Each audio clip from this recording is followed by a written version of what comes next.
Baik, selamat pagi semuanya. Oke, Bu. Ya, masih 5 orang lagi ya? Mungkin ya, belum masuk ya?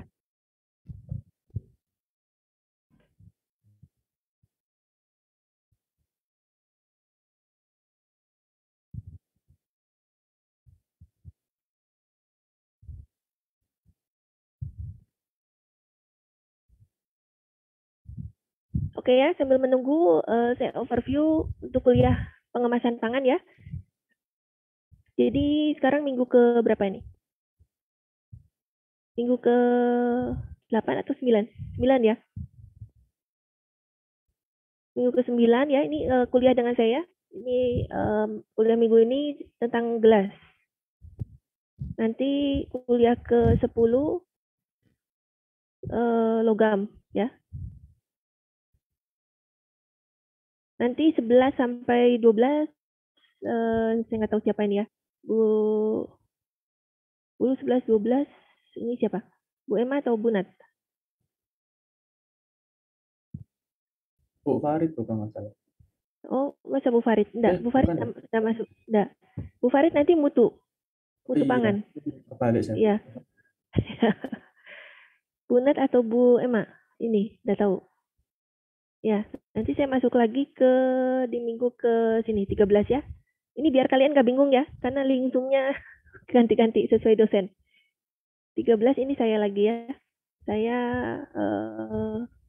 MAP ini, Modified Atmosphere Packaging. Jadi packaging dengan menggunakan udara ya, udara yang dimodifikasi. Ya, jadi yang saya ini 9, 10, 13 ya. Silakan dicatat ya. Nanti 14-nya ini harusnya kalian tugas ya, presentasi ya. Saya nggak tahu apa sudah dikoordinasikan oleh Bu Natalia mungkin ya. Harusnya ini tugas kelompok presentasi. Ya. Biasanya project, kalian disuruh mencoba apa ya, eksperimen, mengemas apa gitu ya. Terus kalian mengamati kira-kira daya simpannya itu bisa berapa lama. Tugas kelompok presentasi ini. Saya nggak tahu apa sudah dikoordinasikan belum? Belum, Bu. Oh belum ya? Oh ya sudah. Nanti tanya ke Bu Nat ya. Karena saya cuma masuk 3 minggu ini. Jadi minggu ke-14 saya udah nggak masuk ya. Nanti dengan Bu Nat ya. Bu Nat atau Bu Emma ya.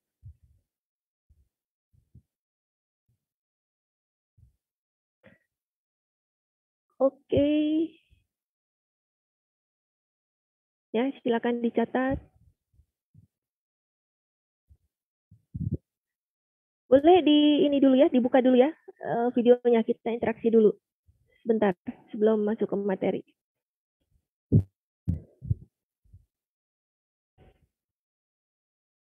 Kalian udah nggak ada tatap muka ini ya?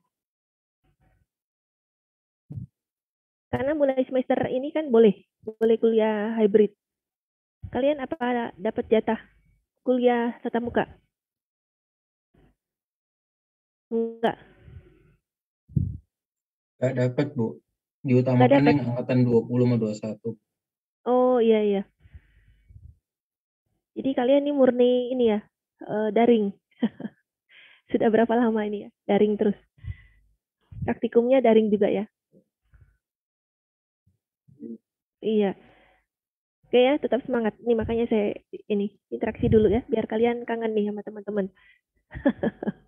Bisa saling lihat ya. Karena daring. Iya.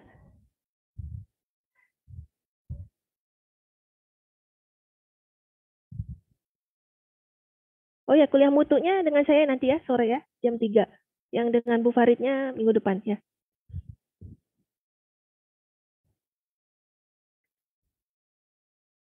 Oke ya, kita di kuliah pengemasan pangan ini merupakan salah satu topik yang memang terakhir ya. Jadi kemarin kalian sudah mulai peminatan pangan dari mikrobiologi pangan ya, itu basic yang sangat penting sekali ya.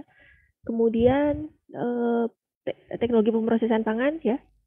Sebenarnya di teknologi pemrosesan pangan ini packaging ini merupakan alur yang paling akhir ya, teknik yang terakhir, tapi juga sangat krusial ya. Di packaging ini kalau tidak dilakukan dengan baik, tidak dilakukan secara aseptis ya, atau packagingnya nggak steril ya, nah itu bisa nanti mengganggu kualitas produk ya, sehingga nanti produknya bisa rusak ya. Terutama produk cair ya, produk cair itu kalian harus perhatikan karena kalau produk cair seperti minuman gitu ya atau jus gitu ya, nah itu kan airnya banyak sehingga mikroba itu mudah tumbuh ya, mudah tumbuh sehingga itu proses sterilisasi, proses pasteurisasi itu harus betul-betul bagus ya. Produk dairy termasuk ya, nah itu. Kalau produk yang kering itu seperti biskuit atau powder ya, atau susu bubuk ya, itu sebenarnya tidak terlalu krusial. Karena di produk kering itu AW-nya sangat rendah ya, sangat kecil sehingga ketika dimasukkan ke packaging itu AW-nya rendah sehingga mikroba nggak mudah tumbuh ya. Jadi kalau produk kering itu kemasannya nggak terlalu steril atau packagingnya nggak aseptis itu nggak masalah ya, nggak terlalu diperhatikan. Tapi kalau yang cair gitu ya atau produk dairy yang cair itu betul-betul harus diperhatikan ya.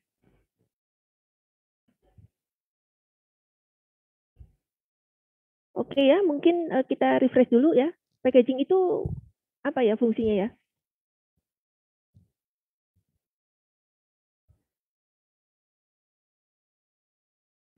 Ini sedikit review ini ya, review kuliah sebelum UTS ya. Kira-kira apa ya fungsinya packaging ya? Memperpanjang umur simpan. Memperpanjang umur simpan, ya betul. Kok bisa ya memperpanjang umur simpan? Karena kalau kita kasih packaging gitu, dia jadi terisolasi dari lingkungan sekitarnya yang mungkin banyak kontaminan gitu. Mm. Ya betul, itu salah satunya yang sangat krusial. Rasanya ada berapa fungsi ya? 3 atau 4 itu fungsi packaging ya. Salah satunya estetis, kemudian memperpanjang masa simpan ya dan seterusnya. Ya oke, yang ini betul ya, ini paling penting. Jadi memperpanjang masa simpan tadi, menghindari dari kontak kontaminan yang ada di udara gitu ya. Sehingga syarat dari packaging itu harus bagaimana ya? Syarat utamanya.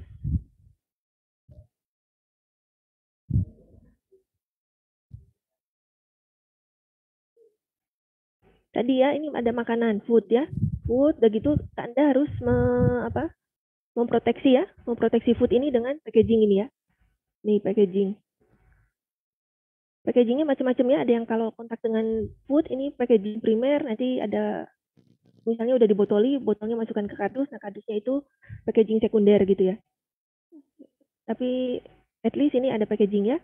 Packaging ini harus memprotek ini ya, sehingga fungsi dari packaging ini sifat apa yang harus terpenuhi, sifat utama dari packaging. Di sini kan ada O2 ya, sehingga Anda harus memperhatikan di sini permeabilitas terhadap gas-gas ya. Ada O2, CO2, macam-macamnya, pokoknya permeabilitas terhadap gas. Kemudian ada odor ya, mungkin odor dari mana sini. Ada uap air ya, uap air ini permeabilitas terhadap uap airnya bagaimana. Sehingga packagingnya ini harus gimana? Packaging yang baik ini harus gimana sifatnya?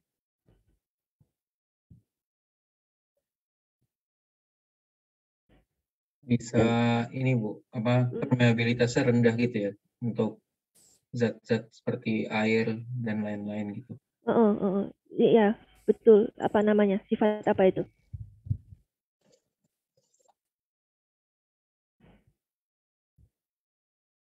Sehingga ketika Anda desain packaging, ini packagingnya harus bersifat apa? Bla bla bla. Kedap ya Bu, apa ya? Kedap. Ada istilahnya khusus apa? Lebih spesifik.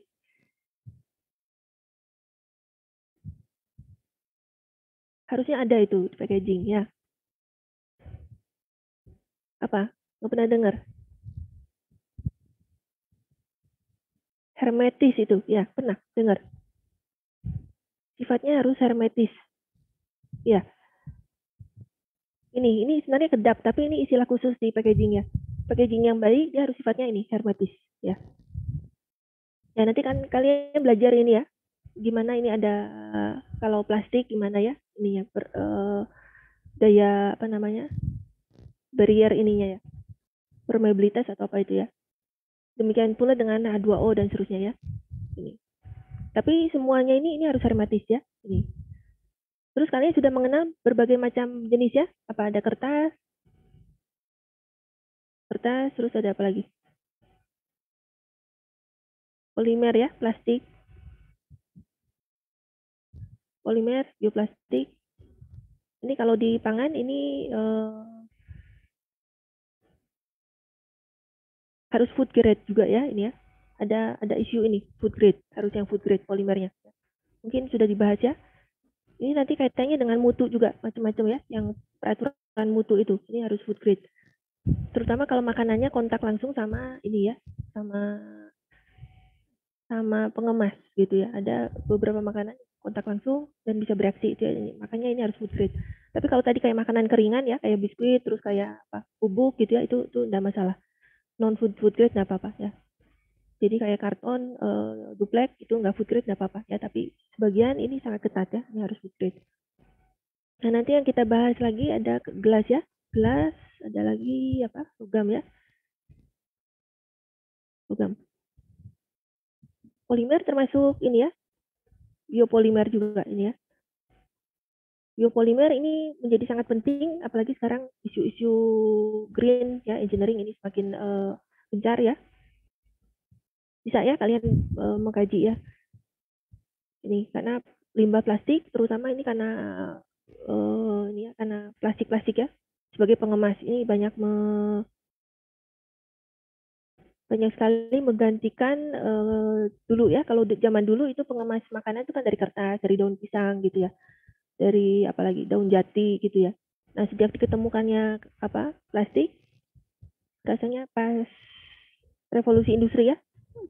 Jadi awal abad 20 tahun 19 awal 19 ya, 1920-an, 30-an ya, 40-an itu booming ya, industri booming di mana-mana, polimer sangat banyak sehingga penggunaan plastik menjadi tidak terkendali ya. Nah, sekarang banyak ke arah sini ya.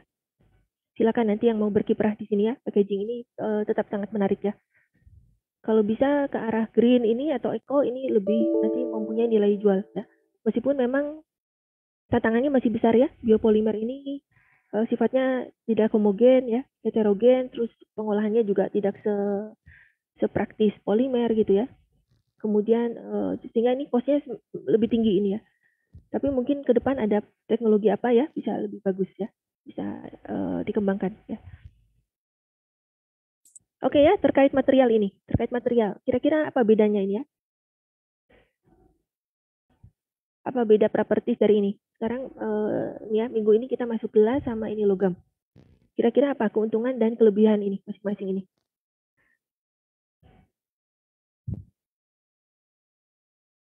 Mungkin ada yang mau ini kertas, antara kertas ya supaya kalian punya apa overview ya secara keseluruhannya nggak terkotak-kotak. Supaya ini kalian punya pemahaman terkait material ya. Karena kalian nggak dapet IBK kan ya. Jadi ilmu material kalian termasuk di sini di teknologi pengemasan pangan ya. Kertas, polimer ya, polimer atau bioplastik. Terus apa? Gelas, logam. Kira-kira sifat materialnya apa aja nih ya? Kalian sudah belajar ya? Kan udah masuk ke ini, ke beberapa material ini ya. Kira-kira sifat material itu apa aja nih?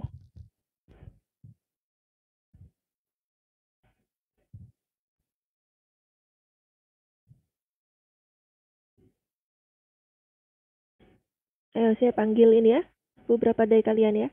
Coba Hans, gimana? Menurut Hans? Ya, Bu. Ya, coba.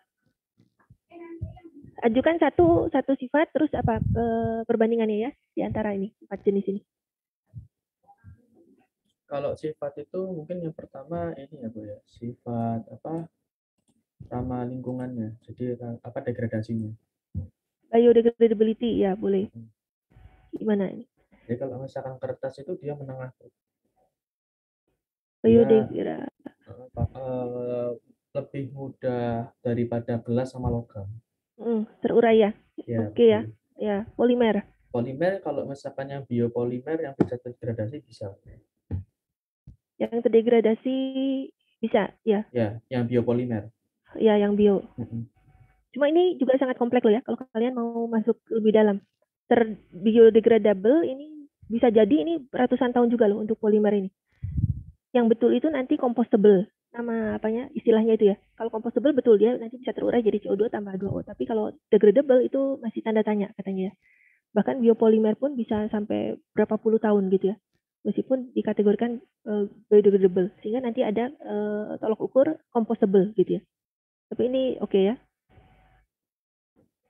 Ya, kecuali polimer dari minyak bumi itu ya. PPE itu ya, itu minyak bumi itu sulit terurai ya. Oke, gelas. Gimana gelas? Kalau gelas susah. Gelas susah. Nggak terurai. Gelas ini nanti bisa di recycle lagi. Ya, pecahan-pecahan Ya, gelas nanti masuk lagi ya. Dan kalau dia nggak terpakai dibuang ke nature ya, ini ya udah menyatu dengan alam gitu ya istilahnya ya. Jadi ini recyclable. Jadi apa istilahnya ini? Ini oke nih, ini nggak membahayakan lingkungan ya. Recyclable ya. Kalau gelas itu seingat saya biasanya ada beberapa pabrik yang minta gelasnya dikembalikan, jadi kayak Iya, lagi gitu. Jadi tidak disimpan. iya betul ya. Ini perlu malah. Jadi pabrik gelas ya perlu ininya pecahan-pecahan ini gelasnya ya. Mungkin yang sulit nggak tahu ya, warna-warna itu mungkin ya. Iya. Gelas warna apa macam-macam. Kalau di Jerman ini malah tempat sampahnya juga dipisah-pisah. Jadi tempat sampah gelas pun warnanya ada 4 gitu ya. Yang warna hijau, warna coklat, warna putih, warna apa lagi itu. Selain yang itu ya, itu harus dipilah-pilah ya. Sangat stres tinggal di sana ya karena ini semua harus dipilah-pilah. Di kantin ya, di kantin itu bukan di kantin, di rumah ya, di dapur pun harus dipilah-pilah ini. Kalau kita punya plastik itu harus buang ke plastik, terus yang sampah bio ke sampah bio, kertas harus dipisah juga. Kemudian kalau sampah baterai terus ada alu buat nutup makanan tuh ya, ada alu foil itu, nah itu masuk ke logam, itu harus dipisah ya. Ini kalau di dormitory student masih oke, kita campur-campur gitu ya, nggak masalah. Tapi kalau kalian sudah punya rumah sendiri terus sampahnya tercampur, itu nggak akan diambil itu sama tukang sampahnya ya. Jadi itu sangat sangat ketat di sana. Bahkan kalau kalian punya album foto kan kadang ada kertasnya, ada ringnya itu ya, ringnya plastik, terus ada plastiknya juga kadang itu ya. Nah itu harus diprotoli dulu semua, nggak boleh dibuang kesatuan gitu. Jadi sangat ini. Saya dulu pernah kerja di profesor hanya untuk nyabuti staples dari kertas-kertasnya dia, tumpukan kertasnya itu di staples. Nah itu staplesnya harus dipisahkan karena dia logam. Staplesnya dipisahkan dari kertas-kertasnya. Luar biasa sampai seperti itu ya.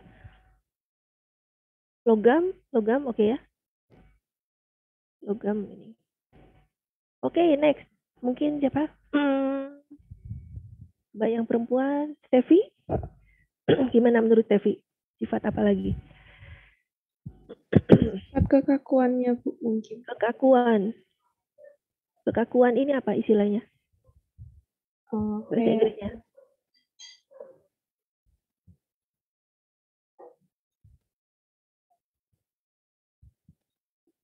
Ini masuk ke mekanik ya, sifat mekaniknya. Tapi sifat mekanik ini juga sangat macam-macam ya, beragam. Tergantung apa istilahnya ini. Ya ini sifat mekanik ya. Ya gimana? Kekakuan apa? Istilahnya apa ini? Stiffness ya? Stiffness.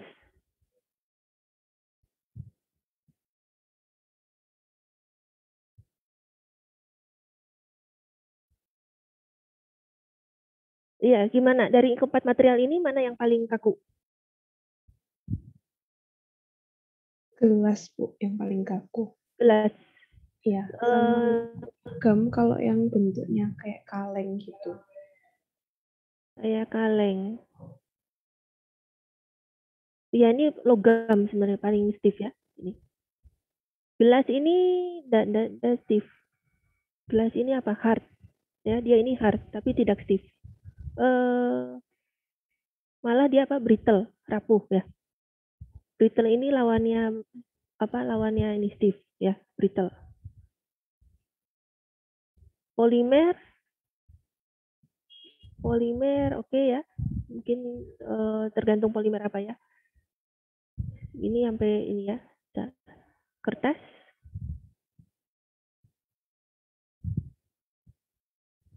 Kertas oke ya. Ya, ini.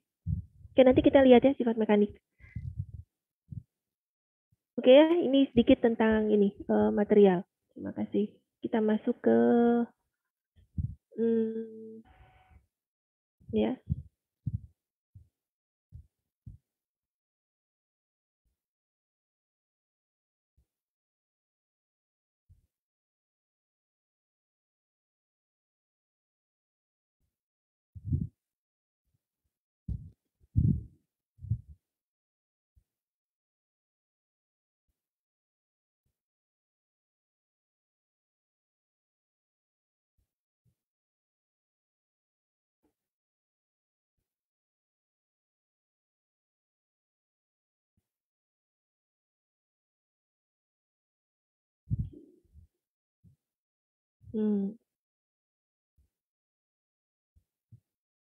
Kok nggak bisa share ini ya, PPT ya?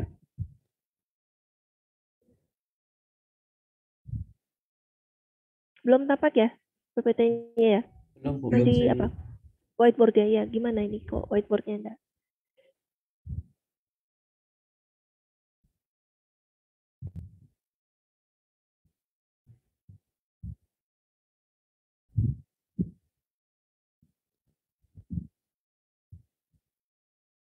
Your screen sharing is paused. Gimana ini mengaktifkannya? Nggak bisa.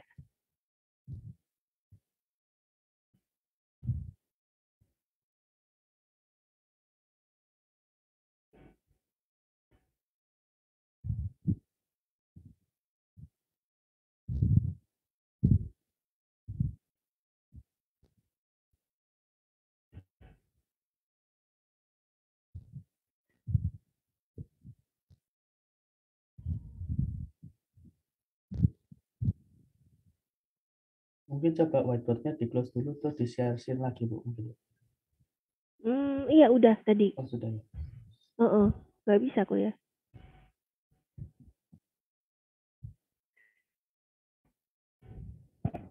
Whiteboard-nya nggak nutup-nutup ini ya. Stop Itu share. barusan sudah ke-share, Bu. Oh, udah ke-share? Iya, barusan yang tabel-tabel itu tadi. Oh, enggak. Saya mau ke PPT ini. Oh, kalau PT belum mungkin, Bu. Oh ya, belum bisa nih. Gimana ini?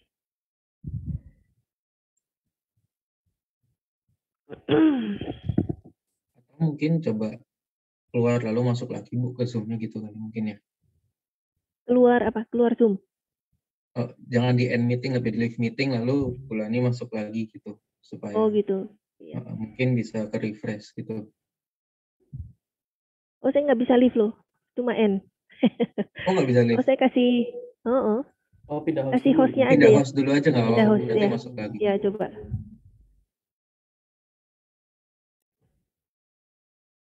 Saya alihkan ke Feren ya, hostnya. Ya Bu.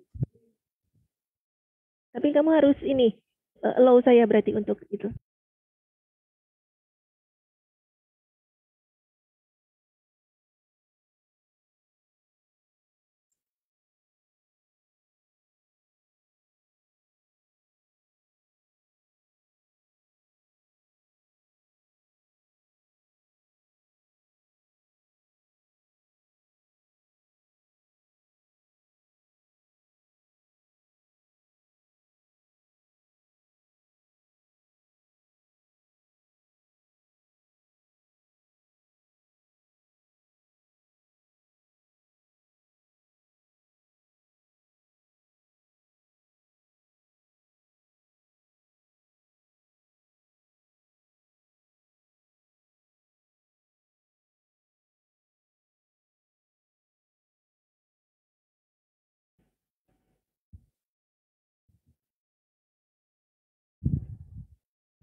Oke. Oh, masih nggak bisa ya?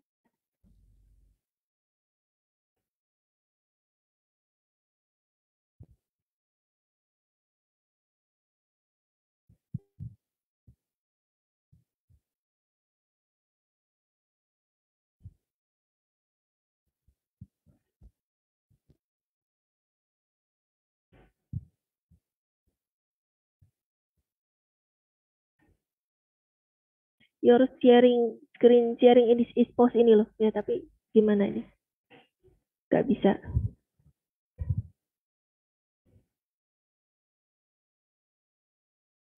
Kalau pause itu bisa di start lagi di bagian panel atas itu biasanya Bu, ada tombol play gitu. Resume share itu ya? Oh Iya. iya Bu, iya iya, resume share itu. Nggak bisa ini. Supaya jadi play gitu ya? Nggak bisa. Iya, biasanya gitu sih. Nggak bisa ini. Salah teknis.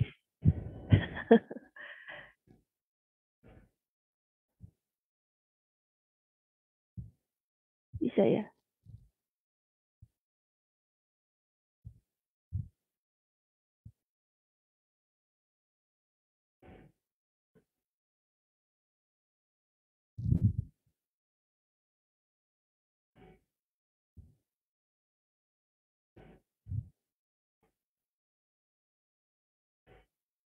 Nah, ini bisa ya? Bisa.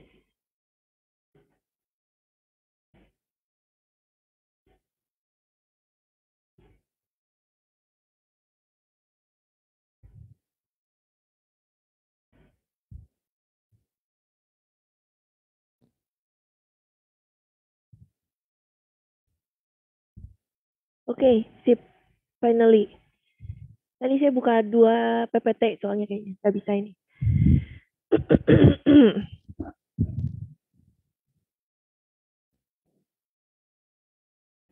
Ya, sudah tampak ya? Udah Bu. Ya, oke. Thank you. Kemasan gelas ya. Tadi kita udah sedikit perbandingkan ya dengan beberapa material yang lain. Kira-kira menurut Anda gelas ini solid atau liquid ya? Ini kalau untuk orang material ini menjadi menarik ya isu ini ya. Karena gelas ini kan sebenarnya bisa flowing ya. Kalau kalian lihat itu di kaca-kaca itu bagian atas dan bagian bawah itu lama-lama bagian bawah itu lebih tebal dibandingkan bagian atasnya gitu ya. Kalau di jendela atau di mana ya, yang bawahnya itu bisa lebih tebal. Nah itu katanya gelas ini liquid sebenarnya. Liquid sehingga dia bisa mengalir ya, sehingga bagian bawahnya lebih tebal. Kira-kira menurut Anda apa ya, gelas ini liquid atau solid? Pada suhu tinggi dapat dibentuk Bu, tapi saya rasa bukan 100% liquid sih. Lebih tepatnya meleleh. Iya, meleleh kan jadi cair tuh ya. Iya Bu, tapi nggak sepenuhnya cair gitu. Nggak sepenuhnya cair. Ya ini menjadi perdebatan juga ya di antara para saintis juga ini. Silakan kalau bagi yang tertarik ya. Ini banyak yang mengatakan ini tuh subcooled liquid. Jadi dia sebenarnya liquid yang didinginkan ya, yang sifatnya amorf, jadi bukan kristalin ya, amorf dan dia subcooled. Ya. Tapi di tahun 2013 itu ada saintis yang mempublikasikan di jurnal ya. Kalau gelas ini it's a truly solid ya, it's a truly solid. Tapi di luaran itu masih banyak yang beranggapan bahwa ini liquid ya, karena di beberapa literatur masih ada yang menganggap bahwa gelas ini subcooled ya, termasuk subcooled liquid ya.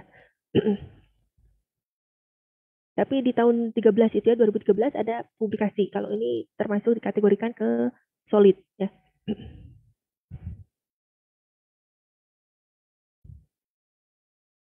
Oke ya. Nah masuk ke sini ya.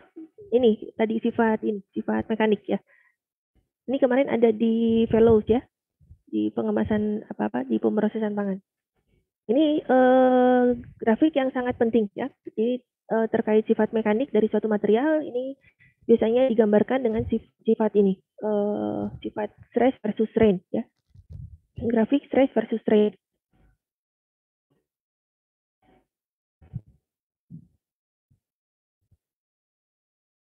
Ya, nah ini yang ini material 1 dan 2 ini dikategorikan sebagai material yang strong.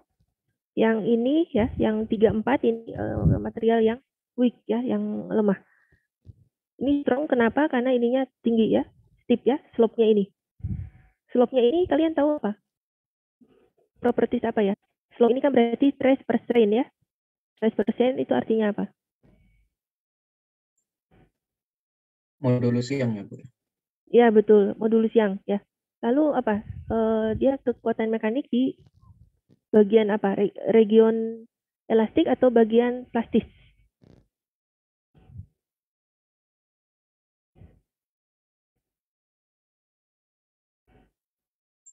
Elastik harusnya mungkin, Bu. Elastik ya betul ya. Jadi ini ya kalian perhatikan di sini ini misalnya satu material ya. Material itu ditarik terus ya, dikasih gaya atau dikasih stres ya. Dikasih stres terus sampai titik tertentu, ini namanya E ya, titik apa namanya ini? Yield point ya. Yield point ini E ini. Ditarik terus ya sampai titik tertentu terus dilepaskan kembali ya. Jadi gayanya dihilangkan. Kalau gayanya dihilangkan nanti dia akan kembali ke posisi semula ya. Terus begitu ya. Ini itu pada kondisi ini elastik ya. Region yang elastik. Region yang wilayah yang elastik ya. Itu daerah modulus yang. Nanti kalau kalian milih material ya itu nanti ada sifat-sifat itu ya kayak logam gitu ya. Tensile strength-nya berapa, kemudian modulus yang-nya berapa ya. Nah, itu menyatakan kekuatan mekanik pada ini, pada area yang elastik ya. Nah, tapi pada satu titik kalian tambahkan gaya ya, tarik materialnya sampai poin melebihi yield point. Ya, ditarik terus kemudian sampai satu titik dia patah ya. Ini untuk yang material yang duktil ya, duktil ini atau yang elastik ya, ini. Duktil nanti dia bisa dikasih gaya yang agak panjang ya, gaya yang agak banyak sampai dia nanti patah ya. Sampai break ini ya, breakage point ya. Breakage point ini.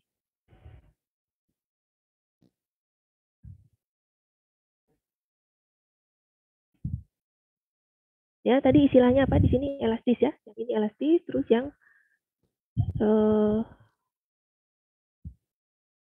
di sini duktil ya, yang ini. Yang ini daerah duktil.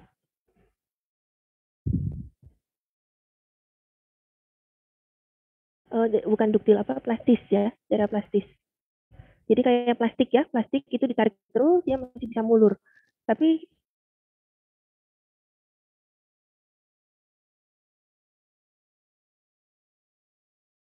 ketika kalian lepaskan gayanya itu nggak balik lagi. Nah kalau gelas itu lain ya, gelas ditarik bisa ya, tapi setelah ditarik lagi dikasih gaya lagi dia patah, ya nggak bisa mulur, sehingga dia brittle ya, namanya brittle.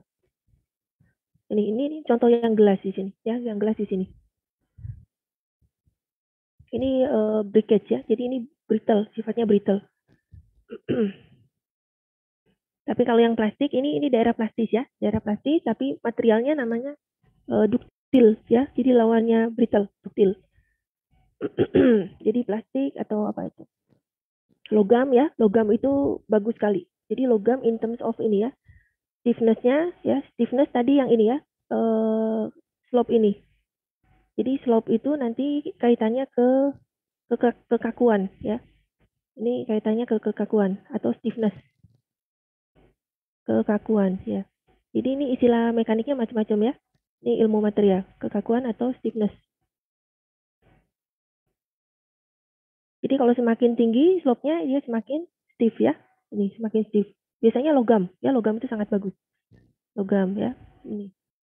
Kalau gelas boleh ya sedikit stiff, tapi sedikit lebih nggak stiff dibandingkan logam ya.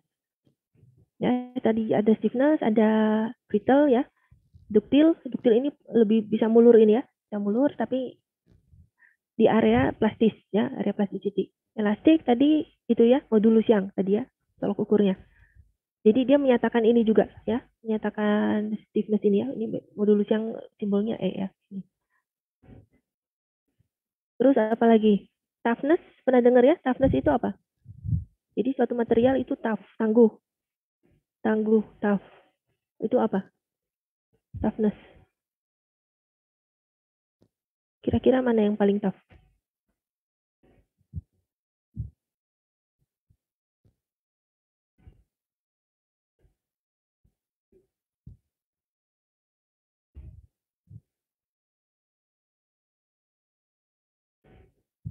Mungkin udah dikaji ya di pertemuan berapa? Kedua, ketiga? Belum? Tentang mekanik ini. Kayaknya pernah Bu, tapi lupa. Lupa. Ya, tough. Tough ini bukan stiff loh. Ada kaitannya. Yang stiff biasanya tough memang. Tapi definisinya apa? Tough.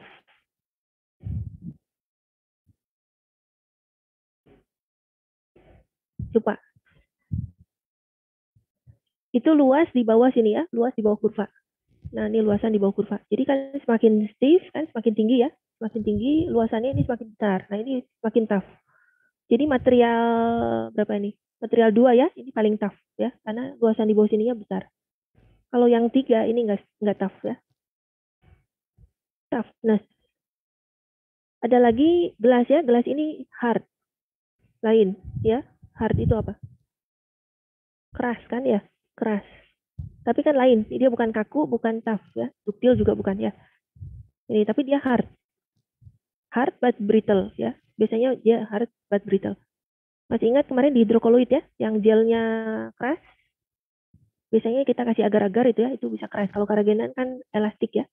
Kita kasih agar-agar itu keras, tapi brittle, mudah pecah nanti gelnya ya. Biasanya gitu. Ya, hard sifatnya brittle ya. Hard ini apa? Oh tadi stiffness ini ujinya uji itu ya, uji tarik ya ini. Jadi ditarik ini, tensile nanti kaitannya ke tensile stress, tensile strength ya. Strong ya, nah ini strong. Strong ini kadang ya ini stiffness, toughness ya, strong, tensile strength. Tapi kalau hard ini ujinya ditekan ya. Ujinya kayak uji apa? Impact. Ini nanti pakai alatnya nano indentation ya. Nano indent ini ditekan ya. Indentation.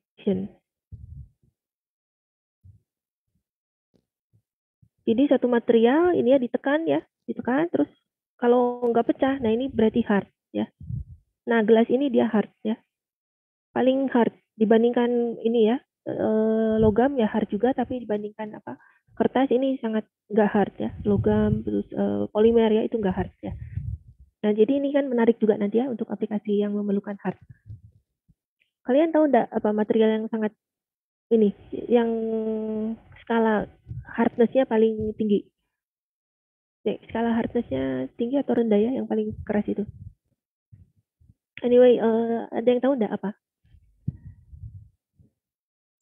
Material yang paling keras seluruh dunia.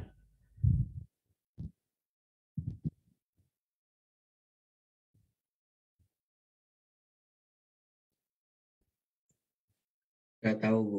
Batu kali mungkin ya Bu. Batu. Oh enggak.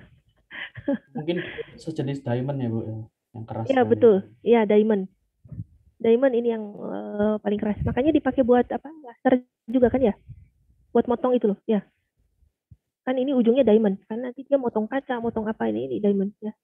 Bisa dilihat ya nih kalau di IBK ini ada derajat kekerasannya ini. More scale atau apa ini ya? Nah itu, ini paling keras pokoknya ini ya. Diamond ini kan CCC.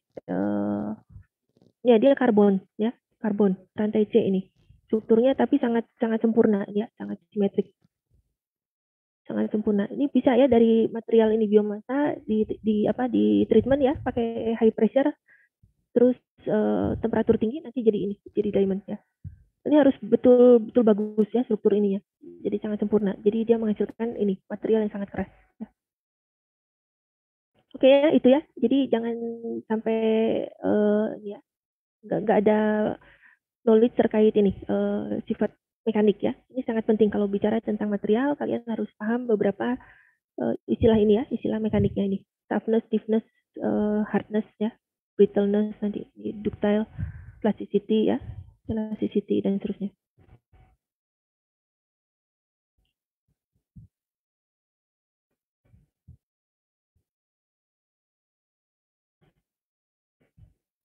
Oke ya. Oke, sejarahnya dari gelas ya. Sejarahnya gelas ini terdapat di alam. Jadi di semua batu-batuan ya, obsidian ini pernah lihat ya obsidian? Ini sangat itu ya, mengkilap ya, bagus ya ini obsidian ini. Ya, jadi semua batu-batuan termasuk tektite ini yang ada di meteor ya. Kalau kalian pernah ke Bangka atau Belitung itu pernah ada meteor jatuh di situ ya, sehingga di situ mereka bikin itu ada oleh-olehnya, salah satunya itu batuan meteorit ya, dijadikan anting, kalung ya itu. Nah ini gelas ya, ada gelasnya secara alami ya. Nah ini zaman dulu ya 3000 sebelum Masehi ditemukan cawan gelas dari batu. 1000 sebelum Masehi teknik pouring molten glass, winding glass ya. Jadi dilelehkan terus dibentuk jadi gelas. 200 sebelum Masehi baru bisa bikin gelas yang hollow glass ya, kayak kita bikin gelas itu ya, ada lubangnya di tengah itu ya, hollow. Lalu 200 Masehi ini digunakan di rumah pada zaman Roman ya. Jadi zaman dulu nih cuma di raja-raja aja nih ya, karena sangat elit, karena harganya sangat mahal ya. Tapi abad 18-19 ini mulai merakyat gitu ya, harganya semakin terjangkau.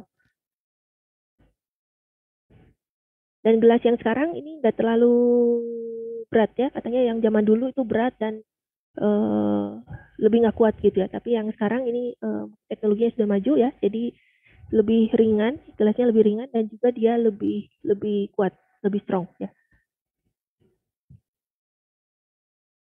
Oke, nah ini dipakai pada ya abad 19 ya, dipakai untuk distribusi susu segar. Masih ingat ya? Dulu pasteurisasi pertama kali itu diawali dengan penemuan dari Appert ya, Thomas Appert itu. Appert yang dikenal nanti Appertization. Jadi sebelum pasteurisasi, Louis Pasteur dapat proses pasteurisasi ini Appert dulu. Appert memasukkan susu ke gelas ya, karena gelas ini tahan panas ya. Ya, jadi dipakai untuk ini pasteurisasi. Jadi berkali-kali ya dipanaskan, didinginkan, panaskan, dinginkan itu ya. Itu Appertization. Tapi itu mengawali proses pasteurisasi ya. Nah, ini jendela-jendela di gereja ya. Kalau kalian ke Eropa, gereja-gerejanya banyak didekorasi oleh kaca-kaca ini ya. Dikasih cerita-cerita ya. Nah, ini di warna-warna juga ya. Ini. Semuanya kaca fresco ini. Nah, katanya ini di bagian bawahnya ini lebih tebal. Sehingga mereka meyakini bahwa gelas ini adalah liquid, termasuk liquid ya, subcooled liquid. Oke, ya pasir di pantai ya, ini mengandung silika, gelas ya, jadi sebagian besar itu silika. Nah ini di Jerman ya, sesi sesuai. Ini saya cuma pointing out ya, kalau gelas itu ada yang sifatnya kristalin, ada yang sifatnya amorf ya. Sifatnya kristalin ini nanti dari strukturnya itu dia teratur ya, punya keteraturan. Tapi kalau amorf ini struktur atom-atomnya dia acak ya, nggak ada keteraturan, sehingga nanti menghasilkan struktur yang amorf ya. Kalau kaca-kaca kalian yang ini ya, yang dipakai sekarang ya, di kaca mobil terus di jendela ya, itu sifatnya amorf ya. Jadi strukturnya acak. Padahal dibuatnya dari sini ya, dari batu-batuan kan diambil ya. Batu-batuan dari ini semua kristalin semua. Jadi kalau dilihat di pakai kristalografi ya, itu sifatnya ini struktur atom-atomnya dia teratur. Tapi saat diproses kan nanti dipanaskan ya, dipanaskan sampai jadi liquid terus dinginkan ya. Jadi dia belum ada waktu untuk mengorder lagi, mengorganisasi strukturnya ke yang teratur ya, sehingga nanti sifatnya amorf ya. Tapi kira-kira menurut kalian sifat amorf dari kaca yang ada sehari-hari itu apakah menguntungkan atau merugikan?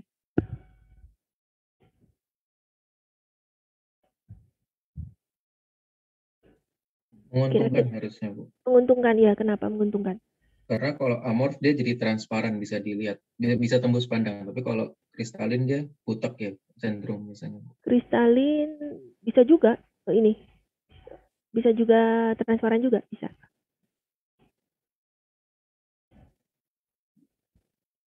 Oh, kalau kristalin mungkin ini ya, apa namanya, lebih berat gitu karena strukturnya lebih dekat-dekat satu dengan yang lain.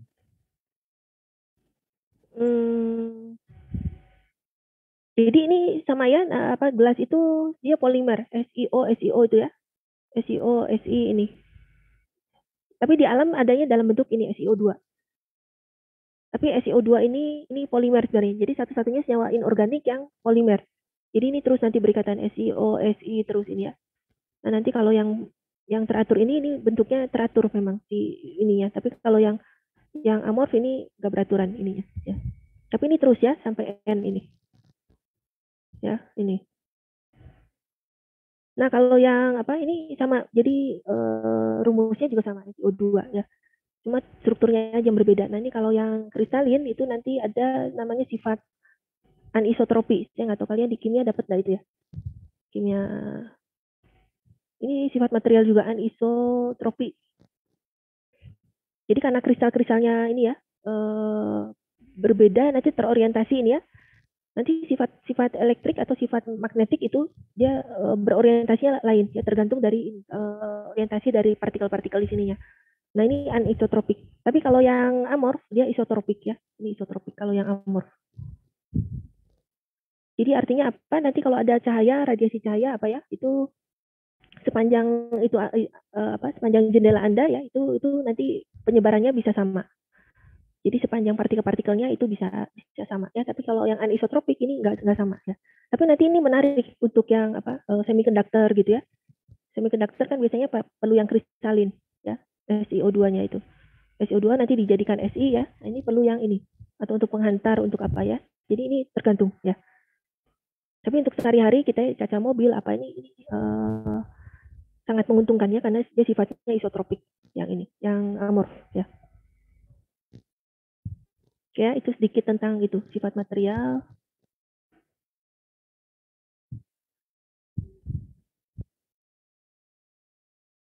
Silakan ya kalau yang mau ke material. Sekarang katanya apa, nikel ya, nikel lagi rame ini ya, mau jadi bahan bakar apa? Solar atau apa itu ya? Atau pengganti baterai itu di solar panel ya. Nah, ini terkait material.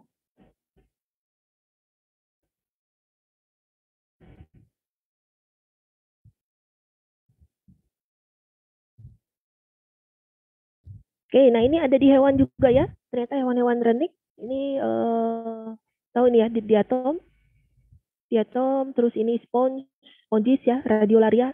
Nah, ini backbone-nya ya, backbone apa namanya? Kerangkanya mereka tuh murni SiO2.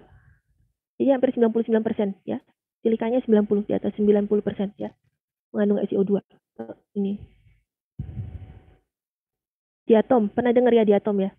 Ini kalau difiltrasi kan namanya itu, namanya kiselgur ya, pernah dengar ya? Kisel itu silicic acid ya, kiselgur atau diatomaceous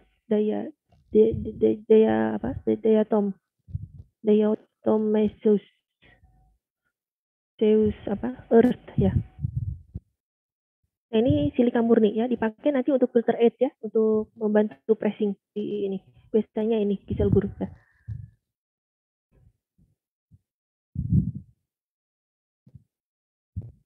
Ini ya, jadi menarik ya, hewan-hewan redneck dia punya ini, backbone-nya ini. Nah, di tanaman itu ada nih ya, padi ya.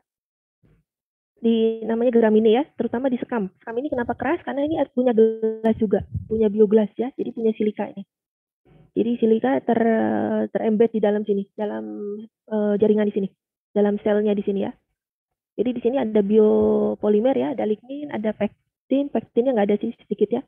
Lignin, terus ada selulose. Nah, terus ada kaca-kaca itu ya, ada silika ini ya, makanya tinggi ini. Tapi sifatnya bio ya. Yang bio ini, nah ini bio ini amorf, selalu sifatnya amorf, terhidrasi ya. Tadi yang di kiselgur itu juga amorf. Terus ini ya, bambu juga ada. Nanti kadang di tengah-tengahnya ini ada yang keras gitu ya, namanya opal.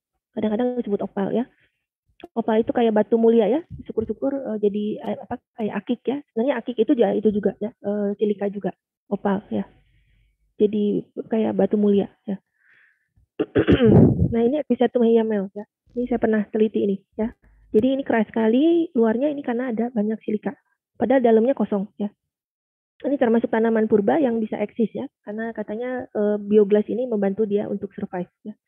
Karena mungkin bisa menghalau hama, menghalau burung-burung ya atau pest yang mengganggu ini tanaman ini ya.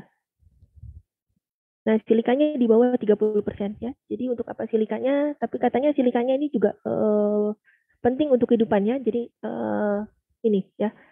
Katanya kita dicipta dari debu tanah ya. Debu tanah itu kan ini juga silika ya. Jadi seharusnya silika ini menjadi mineral yang esensial ya. Tapi kadang-kala terlupakan ya. Tapi memang betul sekarang orang-orang juga banyak makan bekatul ya, yang katanya bagus untuk kesehatan. Mungkin bekatulnya juga tercampur sama silika ya, karena silikanya ada di luar situ. Jadi memang ini mineral yang esensial, yang seharusnya dikonsumsi juga ya. Katanya bagus untuk pembentukan tulang, jadi membantu kalsium, terus membantu kolagen juga ya, untuk membentuk jaringan kulit ya. Kulit, kemudian kuku ya, rambut dan sebagainya. Jadi kalau bagi Anda yang mau awet muda ya, jangan lupa konsumsi ini, biosilika ya. Ini penelitian saya ya, tahun 2007 di Jerman. Nah, ini menggunakan beberapa alat yang ini ya, beberapa alat karakterisasi material ya. Ini untuk menunjukkan Anda ini ya, beberapa metode karakterisasi untuk material ya. Ini kebetulan material bio ya, ini tanaman ekor kuda tadi ya. Jadi tengahnya ini hollow ya. Sangat ini lubang, ini juga tengah di sininya lubang-lubang semua. Makanya ini kalau kalian cemplungkan ke air dia ngambang ya, densitasnya rendah sekali. Ya cuma di luarnya keras ya, ini keras. Nah ini biosilikanya ini kayak ini gerigi-gerigi ini. Ini semua biosilika ini ya sini. Nah ini pakai elektron mikroskop. Ini bisa memperbesar 100.000 kali ya. Kalau mikroskop optik itu cuma 1.000 kali, yang ini bisa 100.000 kali ya. Jadi sangat bagus. Ya, penampakannya ini bisa lebih jelas ya. Nah, terus saya pakai alat ini juga ya.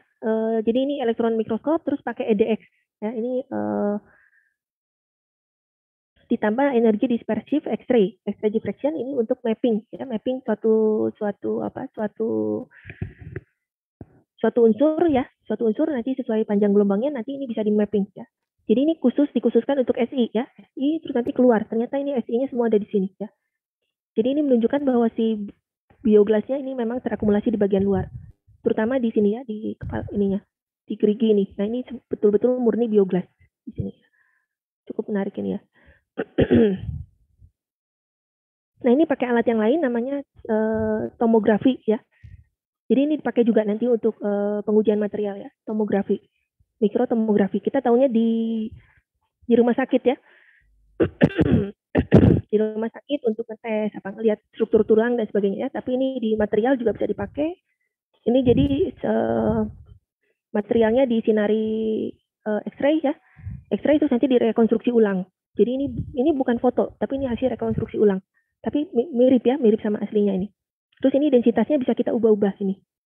Densitasnya bisa kita modifikasi ya, terus kita cari densitas yang paling tinggi. Nah, ternyata ini bagian dalamnya hilang. Ternyata bagian dalam ini densitasnya rendah. Bagian luarnya ini absorbansinya densitasnya ya, absorbansi ya. Absorbansinya sangat besar ya. Ternyata memang di sini banyak silikanya ya. Sehingga nanti densitasnya besar. Nah, ini yang terutama terakumulasi di sini yang merah ini, yang intensitasnya besar. Di sini ada juga silikanya tapi kecil ya, ini. Jadi membuat selubung. Ini semua selubung biosilika ya. Ya, menarik sini. Oke ya. Nah, ini strukturnya ini kalau kristalin seperti ini ya. Contohnya quartz. Quartz ini ada di pasir terus di batu-batuan ya, ini bentuknya quartz. Kalau yang amorf ini bentuknya nggak teratur ya. Tapi semuanya bisa menarik ya, tergantung aplikasinya nanti ya.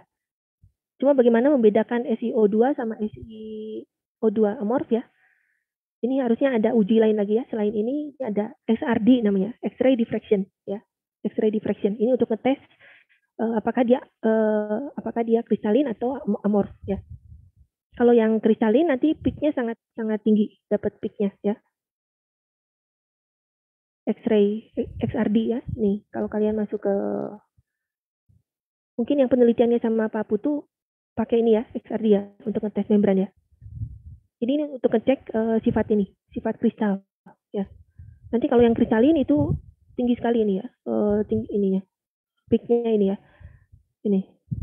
Ini nggak tahu pada angle berapa ya, biasanya ini 2 theta. 2 theta ini intensitas. Nah ini tinggi. Nah, tapi kalau yang amorf itu nggak tampak, biasanya kayak gini ya, sangat landai dan kayak bukit gitu ya. Tapi kalau yang kristalin ini tampak ya. Dan kadang-kadang ini nggak cuma quartz ya, kalian kalau belajar SiO2 ini ada lagi bentuk yang lain, namanya ada polymorph ya, sama kayak kemarin apa di kristal lemak ya. Kristal lemak itu kan ada lemak beta aksen ya. Kalau kalian bikin coklat, nah itu sama ya, sifatnya polymorph. Jadi morfologinya rumusnya sama tapi bentuknya bisa beda-beda ya. Bisa quartz, bisa 3D meat ya, 3D meat bisa apa macam-macam ya. Nah itu nanti ininya ada kristobalit ya. Nah ininya beda-beda di sini.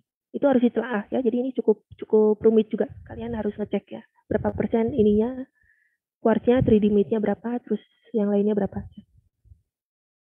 Kadang gabung lagi sama yang lainnya silicate. Ada lagi silicate ya. Silicate itu nggak cuma silika tapi ada kayak mika ya, mika talak itu bahan bangunan ya.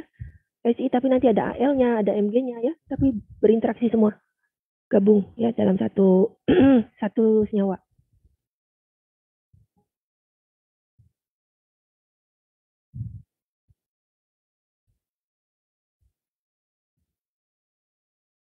Oke ya, ini Bu, kalau saya mau mau nanya, ya. Bu. Iya. Ini Ya. kalau misalkan yang glass itu kan yang amorf ya, Bu ya. Iya. Berarti dia tergolongnya yang isotropik atau yang anisotropik ya, Bu? Karena kan lebih teratur yang quartz ya seperti ini. Iya. Yang ini isotropik. Isotropik. Kalau ini anisotropik. Isotropik itu dalam arti penghantaran itu ya. Misalnya sifat listrik, sifat magnetik gitu ya. Itu seragam di semua ini. Jadi isotropik. Tapi kalau yang kristalin ya. Kristalin itu kadang terpolarisasi. Tergantung orientasinya dia ya. Oh, jadi uniform atau enggaknya itu bukan dari strukturnya aja, tapi dari ininya, penghantaran listriknya gitu. Iya, sifat-sifat yang lainnya itu. Terima kasih, Bu. Iya, anisotropik itu nanti kaitannya ke tadi ke sifat listrik contohnya ya. Contoh listrik terus sifat magnetik gitu ya. Karena kalau yang ini ya, yang kristalin ya. Kristalin itu kadang-kadang dia terpolarisasi di sini. Ini sifat apanya paling besar di sini. Ya.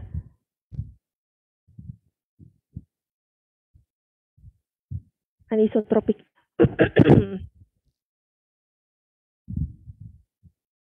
Ini kadang ada sifat apa lagi? Bayer-Fringens ya. Bayer-Fringens ini di kimia ya. Bayer-Fringens ini tunjukkan dari sini. Jadi karena perbedaan orientasi dari partikulatnya ini menghasilkan ini perbedaan sifat-sifat secara orientasi. Jadi sifat makro itu berhubungan sama ini orientasi dari partikelnya ini. Tapi kalau ini kan acak ini, orientasinya bisa ke sini, bisa ke sana ya, bisa ada yang ke sini. Sehingga nanti sifatnya isotropik yang ini. Yang ini isotropik. Itu ya.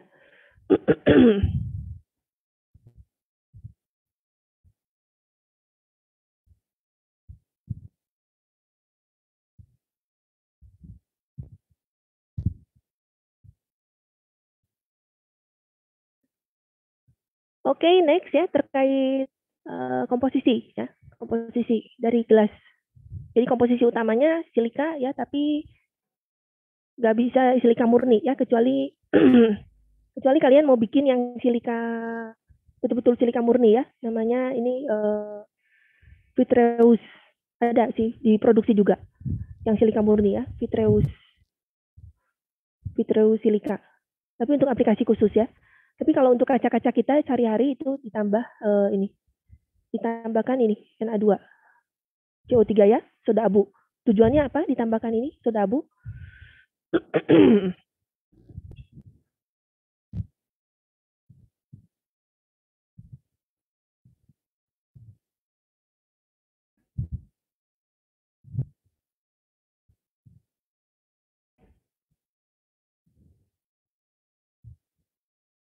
Ini ya, soda abu menurunkan ini. Jadi fluxing agent dia ya. Kalau enggak ini suhu melting point-nya sangat tinggi ini. Jadi kalau silika murni ya, ini melting point-nya itu sampai 1700. 1800 ya, sangat tinggi itu. Ya, kalau kalian perlu wadah yang perlu untuk oven suhu tinggi ya, itu memang perlunya namanya ini campuran silika sama alumina ya, itu. Karena dia sangat tahan. Jadi ini ketahanan thermal ya, tadi selain sifat mekanik ada sifat thermal sebenarnya ya. Nah, ini secara thermal ini bagus sekali ya untuk gelas. Ketahanan thermal tinggi. Cuma kalau kita mau melelehkan kan ya, kita mau bikin kaca, ini kita melelehkan, kalau sampai 1700 ini kan too much ya, sangat tinggi. Sehingga biasanya kita tambahkan ini soda abu supaya ininya turun. Titik lelehnya turun ya, 1426 sampai segini ya. Sehingga disebut juga sebagai fluxing agent ya. Nah, lalu ditambah ini juga kalet ya. Jadi tadi pecahan-pecahan kaca itu laku ya. Makanya harusnya di recycle itu ya. Kaca-kaca itu nggak boleh dibuang sembarangan, itu dikumpulkan terus nanti diproses, dimasukkan lagi ke ini ke pabrik kaca ya. Dijual. Nah, ini memudahkan proses peleburan juga. Ya, ini disukai ini ya. Karena nanti ini juga membantu menurunkan titik lebur ya. Nah, ini kalau yang tadi ya, yang vitreous ini fuse silica glass ya. Ini sangat mahal ya. Nanti hasilnya sangat keras ya di sini ya. Di lab kalian pernah pakai ini pirek ya? Nih, kalau mau suhu tinggi ya, pakai pirek ya. Apakah itu pirek ini gelas tapi ditambah boron ya. Tambah boron sehingga tahan suhu tinggi ini. Jadi ini boron tambah silikat ya. Borosilikat ini, pirek. Nanti yang warnanya macam-macam itu juga ditambah itu ya, ada aditifnya juga. Sehingga warnanya jadi beda-beda ya. Kalau timah ini untuk ini ya, anti apa ini? Scarf ini anti lecet ya. Karena si gelas ini kan mudah kropos-kropos gitu ya. Pernah ada yang bolong-bolong gitu ya, pernah lihat ya? Atau kena apa, kena asam gitu ya. Kena asam ini sangat nggak kuat ya. Silika tambah asam itu bisa enggak, sama asam kuat ya. Sama asam kuat, sama basa. Sama basa dia bisa larut. Jadi sodium silikat ya. Tapi sama asam kuat ya. Nah, ini sehingga ditambah scarf anti lecet ini ya. Supaya nggak mudah nggak mudah keropos ya.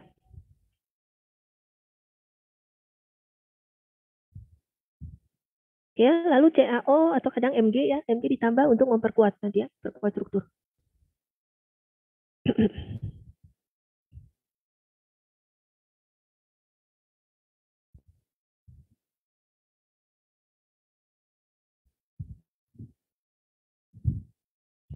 Pernah ada yang ikut studi ekskursi ke mana? Ke Asahi Mas?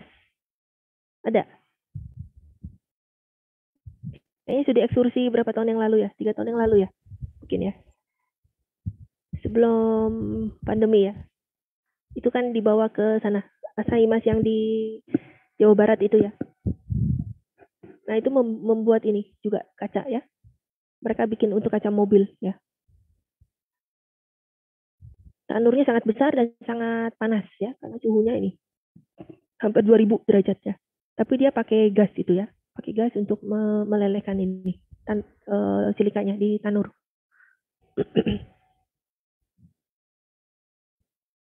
Ya, nah ini silikanya ini ya, tetap sebagai main konstituen ya. Jadi komponen utamanya silika, sisanya ini soda abu kedua ya, urutan kedua, sisanya ini yang lain ya, tambahan-tambahan yang lain ini. Ini untuk yang white flint. Ya, nanti ada lagi macam-macam. Ini yang umum ya, untuk kaca yang putih, yang biasa, white flint namanya ya.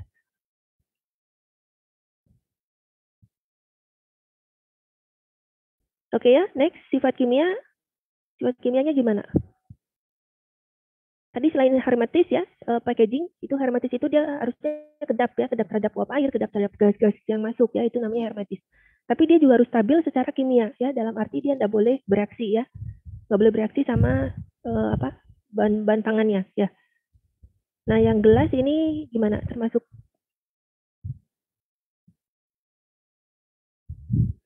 Termasuk bagus atau enggak? Secara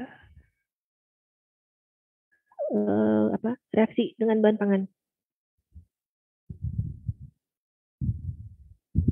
Cukup bagus ya, dia banyak nggak berinteraksi nanti dengan bahan pangan. Jadi bisa retain flavor atau odor dari bahan pangan tanpa nanti mengganggu odor asli karena interaksi dengan kemasan gitu ya. Jadi ini cukup bagus ya, kemasan gelas cukup bisa meretain flavor ya dan rasa dari bahan pangan. Ya, malah yang masalah itu nanti di label atau disumbat ya. Sumbatnya kadang nggak kedap. Nah itu kita udah capek-capek bikin gelas yang kedap ya, yang hermetis tapi sumbatnya bolong gitu ya. Nah ini malah jadi sumber kontaminan di sini. Makanya ini harus diperhatikan ya, cara desain sumbat dan sebagainya. Kemudian gelas ini bersifat inert ya, pada bahan yang mengandung asam kuat atau alkali. Tapi alkali ya, kalau alkali encer ada masalahnya, tapi kalau alkali pekat ya, nanti dia bisa bereaksi ya. Jadi Na silikat ya, bisa larut. Tapi sama asam dia kuat ya, kuat sekali. Dia nggak akan lepas ya. Tapi bisa jadi yang ininya lepas. Ini NaK ini ya, ini kan logam-logam ini. Logam-logam alkali. Nah ini kalau kena asam ini bisa lepas ini. Ya. Ini bisa licing ini kalau kena asam. Ya. Ya, karena kerak-kerak ini mineral ini bisa lepas karena asam, interaksi dengan asam ya. Nah, silikanya sih nggak masalah, ini kuat ya, tapi yang ininya kan fluxing agent. Fluxing agentnya ini bisa terlepas, lama-lama nanti makanya jadi kayak lubang-lubang itu ya. Lama-lama ya kacanya ya rusak juga ya. Air destilasi ini bisa mengikis 10-15 ppm NaOH dalam setahun. Penambahan sekitar 6% boron dalam bentuk gelas borosikat dapat mengikis menjadi 0,5 ppm selama setahun.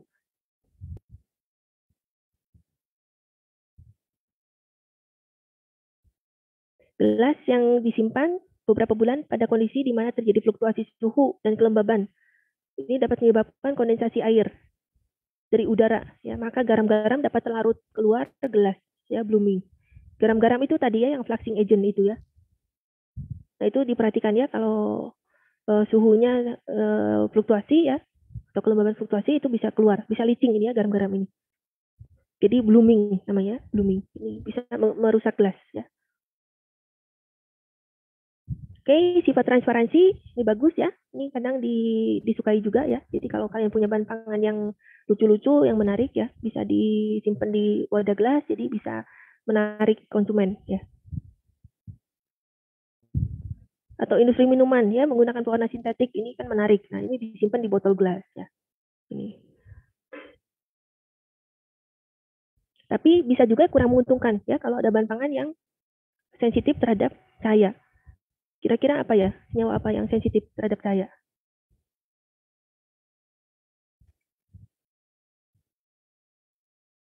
Vitamin C sensitif ya Bu, bisa degradasi. Iya betul, vitamin-vitamin itu ya, itu sensitif sekali. Makanya kalau kayak senyawa kimia itu kan dibotoli, tapi botolnya kan warna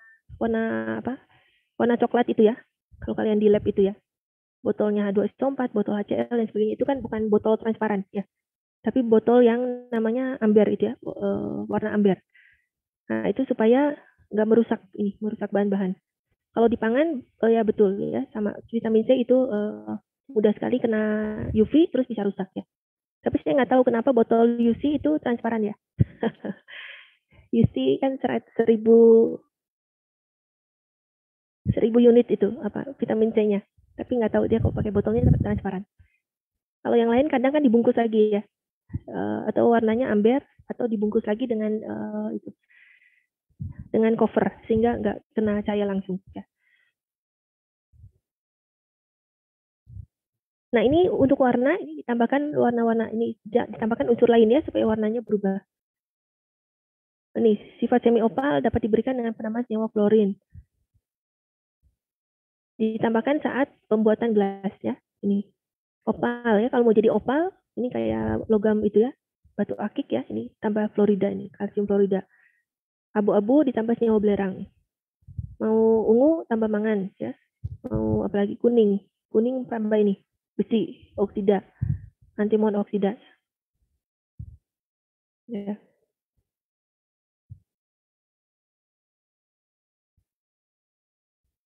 Nah ini gelas yang berwarna merah dan abu-abu dapat melindungi isi botol dari penyinaran ultraviolet ya. Jadi kalau dilihat ini transmisi cahaya dari gelas berwarna ya nih, yang disukai itu ini amber ya. Meskipun jadinya nggak transparan ya, amber ini yang kayak botol warna coklat itu ya. Kenapa dipakai amber? Karena ini dia bisa menyerap gelombang UV ya. UV itu 400 sampai 100 nano ininya, panjang gelombangnya sini. 400 sampai 100 sehingga ini nggak menyerap ya, ini namanya ini transmitasnya sangat rendah, berarti dia lolos ya, nggak ditransmisikan. Tapi nanti yang di cahaya tampak dia ini oke ya, ini dia mentransmisikan pada gelombang cahaya tampak, tapi yang UV-nya dia nggak menyerap, nggak meloloskan sinar UV ya. Tapi kalau yang flin ini tadi ya, ini flin ini, nah ini cahayanya bisa masuk, transmitansinya ini sampai 90. Nah ini cahaya UV bisa lewat ini ya. Jadi cuma amber sama apa tadi, abu-abu ya. Ya. Nih. Oke ya, ini senyawa-senyawa tambahan. Kayak sifat kedap gas dan pelapisan gelas. Nah ini. Wadah gelas kedap terhadap semua gas. Nah ini ya, hermetis ya. Sifat ini menguntungkan ya, terutama bagi minuman yang diberi karbonat ya. Ada minuman apa ya, bersoda ya. Bersoda itu kan ada udara di situ ya, di dalam situ. Nah itu kalau wadahnya kedap, ini karbonatnya kan bisa retain ya, bisa terjaga, nggak hilang ya. Tapi kalau kemasannya nggak kedap itu ini bisa hilang ya. Nah ini menarik ya untuk wadah gelas, makanya kadang dipakai untuk pengemasan itu minuman bersoda ya, berkarbonasi.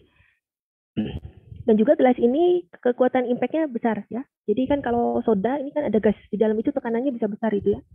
Nah yang gelas ini dia bisa cukup stabil terhadap tekanan dari dalam ya. Jadi internal pressure yang besar itu dia bisa menahan lebih baik ya dibandingkan yang lain, dibandingkan kemasan yang lain. Jadi ini sangat menguntungkan ya.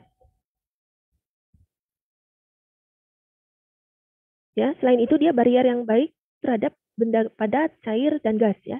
Jadi baik ya terhadap pelindung, baik digunakan sebagai pelindung terhadap kontaminasi ya. Dan juga untuk mempertahankan cita rasa ya. Nah, tapi sama kemasan yang lain ya, ini juga dilapis ya. Pada prakteknya nanti nggak cuma gelas saja, tapi dikasih pelapis juga, baik pelapis bagian luar maupun pelapis bagian dalam ya. Ini untuk menambah kekuatan mekaniknya juga ya. Pelapisnya nggak harus gelas, tapi bisa juga ini kebanyakan polimer ya di sini ya.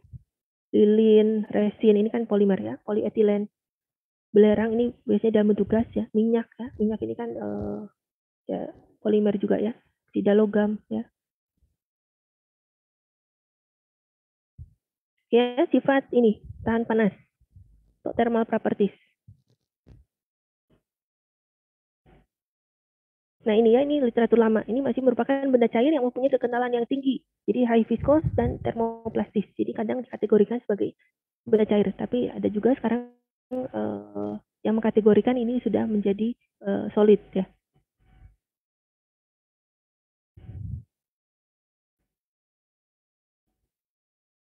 Sifat fluida gelas bervariasi menurut suhu.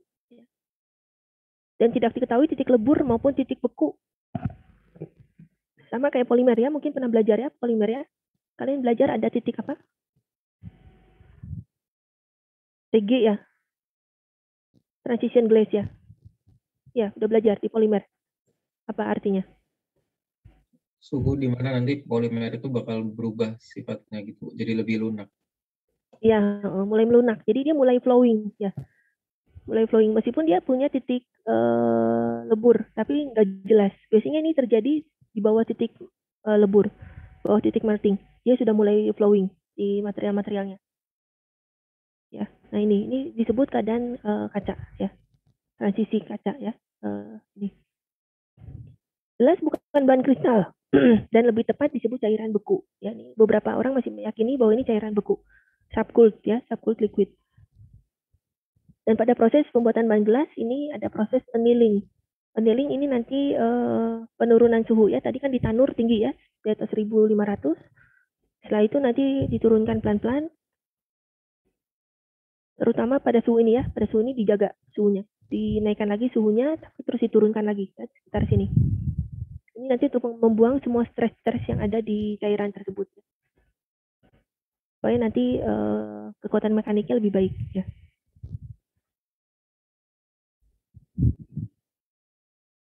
Ya, lalu yang gelas pirek tadi, ya, ini ditambah boron, tahan suhu tinggi, tapi tetap meskipun dia tahan suhu tinggi, tetap kalian nggak boleh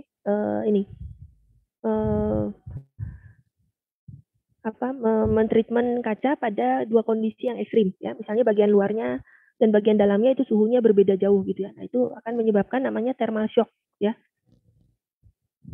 Jadi secara thermal tadi ketahanannya bagus, ya, bisa tahan suhu tinggi, tapi secara thermal shock dia nggak kuat, ya.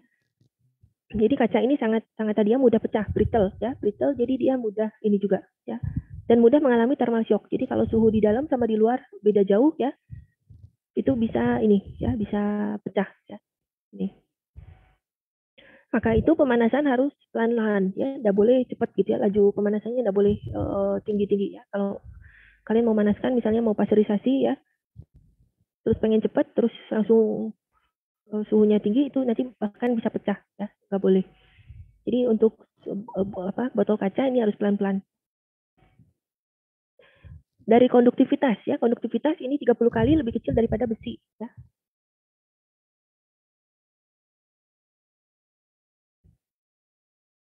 Nanti kalau perlu yang penghantar lebih tinggi, logam, ya, logam bagus. Tapi kalau kalian perlunya isolator, ini lebih bagus, ya, gelas, ya.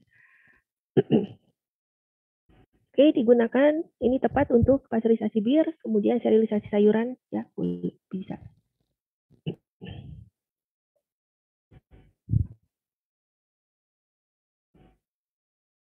Nah, ini, ya, deskripsi ini beberapa mekanisme thermal shock. Jadi di dalam panas, di luar dingin, ya, nanti dia mengalami thermal shock, ya. Atau di dalam dingin, di luar panas, ya. Apalagi nanti ditambah gaya, ya, tambah force, ya. Kena gaya sedikit, ini ada thermal shock, ini langsung pecah, ya, bisa pecah.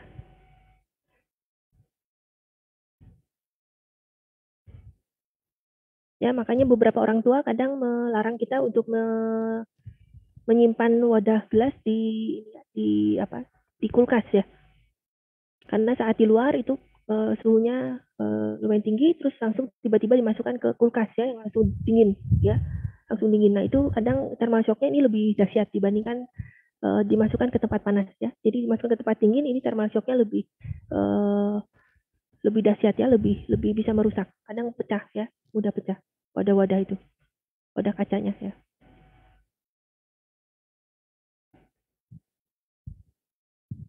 Oke, ya, sifat mekanis. Next, ini meskipun punya sifat yang rapuh, mudah pecah tadi brittle, ya.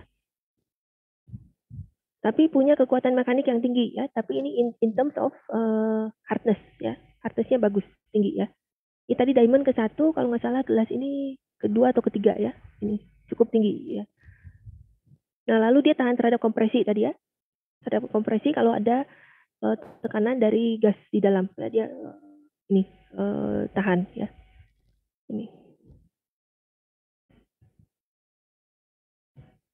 Ya, tapi tetap saja ini nanti dipengaruhi oleh komposisi dan ketebalan wadah gelas, ya. Jadi ini ada desainnya, ya. Desain shoulder akan meningkatkan vertical load strength selama pengisian dan pelabelan, ya. Ini semua ada dasarnya juga, ya. Kalau kalian desain apa itu botol kaca di sini, ya, di sini ada shouldernya ini. Nah, ini shouldernya ini pengaruh nanti terhadap mekaniknya juga, ya. Ini harus didesain dengan baik.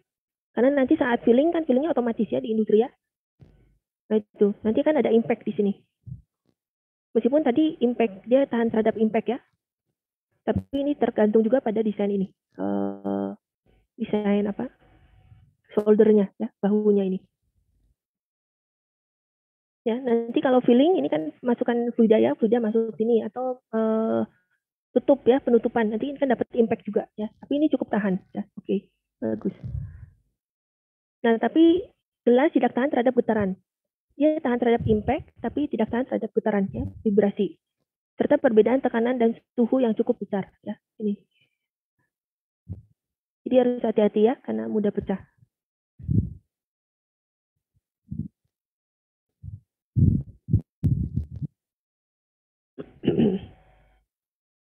Nah ini tensile stress tambah stress concentrator. Stress concentrator itu ada di materialnya ya.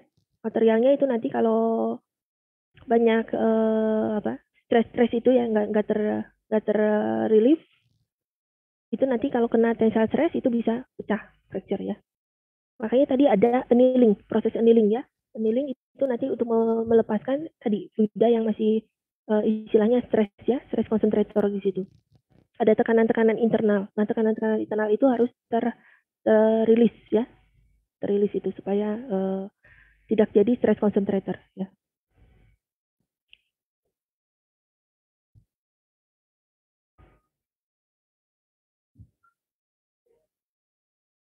Maaf ada.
Ya, halo. Ya, sorry, ada yang kontak. Udah bisa lihat ya ini ya? Bisa, Bu. Ya, oke. 4 aspek dari ini ya, pecahnya kemasan gelas ini.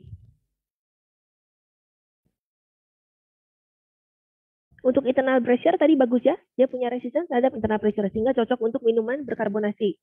Kemudian bisa untuk ini memproses air yang mendidih ya, karena air mendidih ini kan tekanannya juga besar ya. Atau memproses hot water yang bertekanan ya, bagus juga. Kemudian vertical load strength ya, vertical load strength tadi ini ya, tergantung shoulder-nya ya, desainnya seperti apa. Nah ini nanti untuk meminimalkan pecahnya gelas ya. Jadi ini harus dicek ya, nanti kan itu kan ada fillingnya kan jalan otomatis ya di conveyor itu. Conveyor diisi terus sama ini filling and sealing ya. Filling ini waktu ngisi fluidanya, terus sealing waktu tutup ya, tutupnya kan di itu juga otomatis ya pakai mesin ya. Nah itu harus dicek ya, desainnya harus sesuai. Resistance to impact ya. Nah ini ada side wall ya, ada dinding ya, dinding ini yang bisa ditambah kadang-kadang makanya ditambah itu ya pelapis ya, pelapis sehingga untuk memperkuat ini, memperkuat terhadap impact ya. Juga ada surface treatment ini ya, jadi tadi coating ya, ini resistance to scratches and abrasion ya. Ini, contohnya tadi pakai tin ya, jadi supaya nggak terpocel gitu ya. Nih. Oke ya, masuk ke pembuatan gelas. Pembuatan wadah gelas ya, ini bahan bakunya dipersiapkan ya. Kasir silika, batu kapur, soda, kalet ya, tadi yang pecahan-pecahan itu. Lalu masuk ke tanur ya. Ke tanur suhunya ini kalau tadi pakai fluxing agent ini bisa turun ya. Turun jadi lebih rendah. Kalau enggak ini bisa 1700 ya. Nah ini, jadi suhunya harus tinggi. Tapi tetap di atas 1000-an ya. Oke, lalu dilebur dulu ya, dilebur terus nanti didinginkan ya, didinginkan bertahap ya. Nah sebelum dicetak ini diturunkan dulu sampai 1000 sampai 1200, didiamkan dulu beberapa saat ya, sehingga nanti ada kayak namanya apa itu layer ya, ini layer ini kayak kayak kolam kolam untuk pendinginan ya, sangat besar ini, kayak tempat wadah ya, wadah besar kayak kolam gitu ya, untuk menampung ini, menampung lelehan gelas ini untuk mendinginkan. Tapi mendinginkan ini kan harus perlahan-lahan ya. Jadi banyak namanya layer itu. Oke, lalu cairan gelas dialirkan ke dalam mesin-mesin pembuat botol.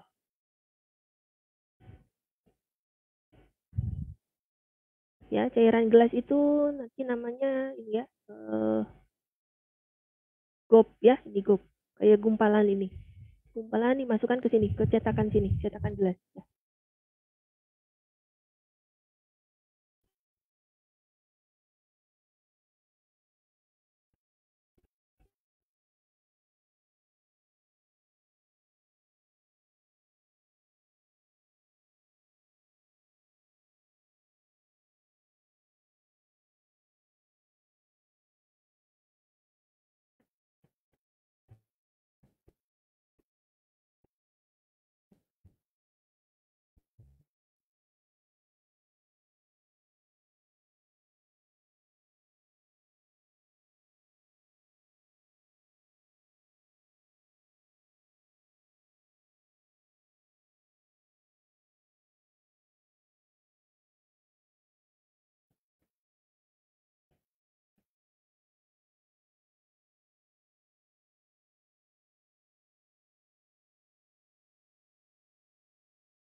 Nah ini lelehan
Yo, halo.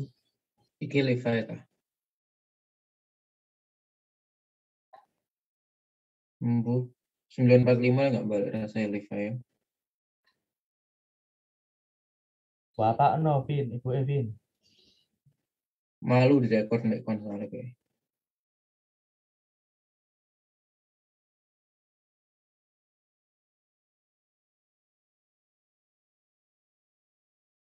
Menang-menang aja wes. Ibu lo selalu ngasih.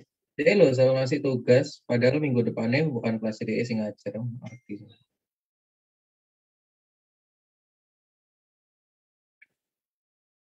Cok lupa presensi rek.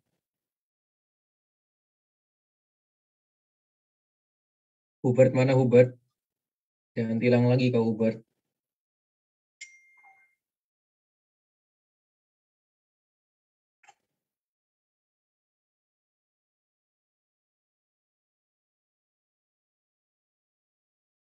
Iya modal join tok deh. Wong tadi lo berapa belas menit pertama deh apa connecting ke audio terus kan.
Loh, maaf tadi saya terlempar ya?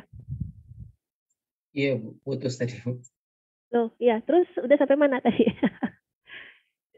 Saya udah selesai soalnya. Tadi terputus sampai mana ya? Coba share screen dulu aja nggak? Oh, nanti kayaknya sisa Hah? sedikit sih tadi ya. Oh iya. Saya pikir ada kalian, tapi kok nggak ada yang nyaut, ternyata saya yang terlempar.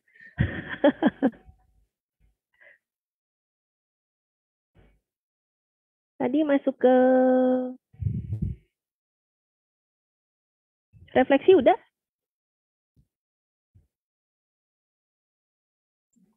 Kayaknya sih sampai Belum. sana tadi Bu. Oh udah ya, refleksi terus ya ini ya, ini. Udah ya. Kalau kalian mau apa Belum di share screen, Bu. bikin produk yang lucu-lucunya, jadi kalau pakai yang transparan. Oh, belum share screen.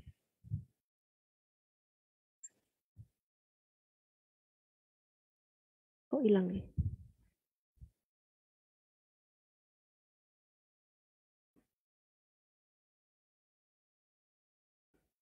Ini ya.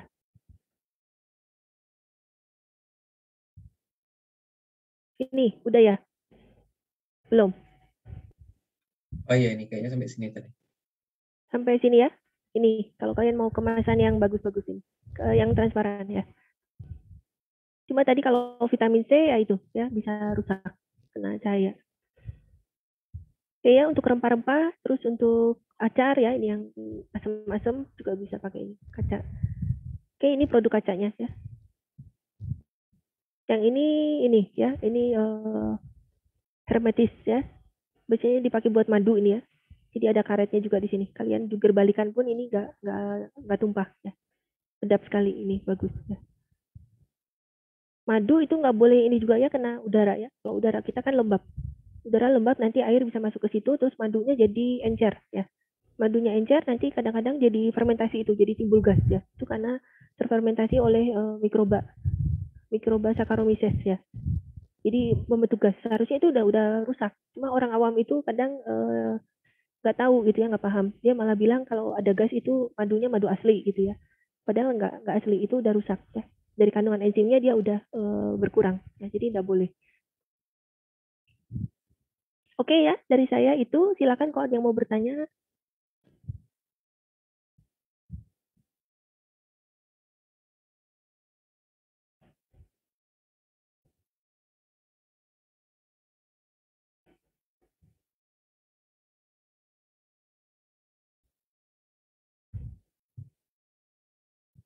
Nggak ada? Kalau nggak ada, saya cukupkan sampai sini ya.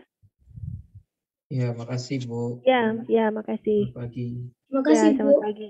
Ya, makasih. Kasih Bu. Ya, makasih. Terima kasih, Bu. Yuk, makasih. Makasih Bu. Ya, makasih.